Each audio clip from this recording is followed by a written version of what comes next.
आप सबको जय मसीह की। आज का वचन प्रकाशित वाक्य अध्याय 12। फिर स्वर्ग में एक बड़ा चिन्ह दिखाई दिया, अर्थात एक स्त्री जो सूर्य ओढ़े हुए थी और चांद उसको पांव तले था और उसके सिर पर 12 तारों का मुकुट था। वह गर्भवती हुई और चिल्लाती थी क्योंकि प्रसव की पीड़ा में थी। एक और चिन्ह स्वर्ग में दिखाई दिया और देखो, एक बड़ा लाल अजगर था जिसके 7 सिर और 10 सींग थे और उसके सिरों पर 7 राज मुकुट थे। उसकी पूंछ ने आकाश के तारों की 1/3 को खींचकर पृथ्वी पर डाल दिया। वह अजगर उस स्त्री के सामने जो जच्चा थी खड़ा हुआ कि जब वह जच्चा जने तो उस बच्चे को निगल जाए।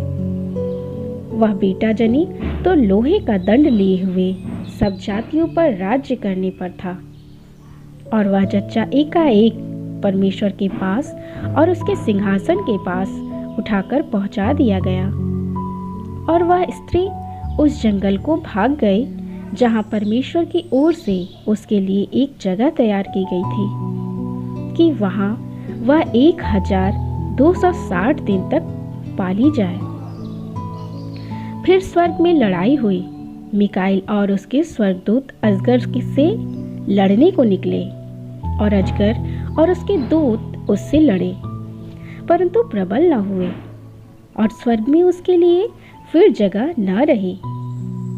तब वह बड़ा अजगर अर्थात वही पुराना सांप जो इब्लीस और शैतान कहलाता है और सारे संसार का भरमाने वाला है, पृथ्वी पर गिरा दिया गया और उसके दूत उसके साथ गिरा दिए गए। फिर मैंने स्वर्ग से यह बड़ा शब्द आते हुए सुना, अब हमारे परमेश्वर का उद्धार और सामर्थ और राज्य उसके मसीह का अधिकार प्रकट हुआ,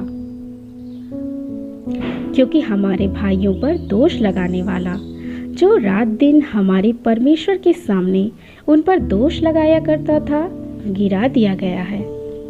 वे मेमने के लहू के कारण और अपनी गवाही के वचन के कारण उस पर जयवंत हुए और उन्होंने अपने प्राणों को प्रिय न जाना, यहाँ तक कि मृत्यु भी सह ली।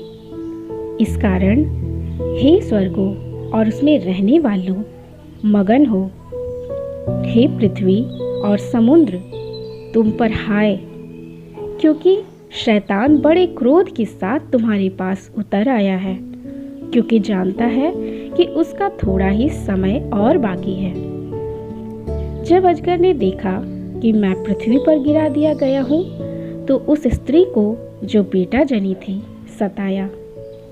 पर उस स्त्री को बड़े उकाब के 2 पंख दिए गए कि सांप के सामने से उड़कर जंगल में उस जगह पहुंच जाए जहां वह एक समय और समयों और आधे समय तक पाली जाए।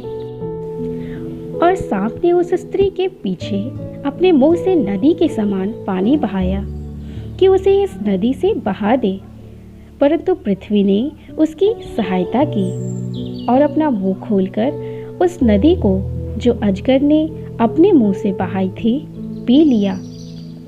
तब अजगर स्त्री पर क्रोधित हुआ और उसकी शेष संतान से जो परमेश्वर की आज्ञाओं को मानते और यीशु की गवाही देने पर स्थिर हैं, लड़ने को गया और वह समुद्र के बालू पर जा खड़ा हुआ।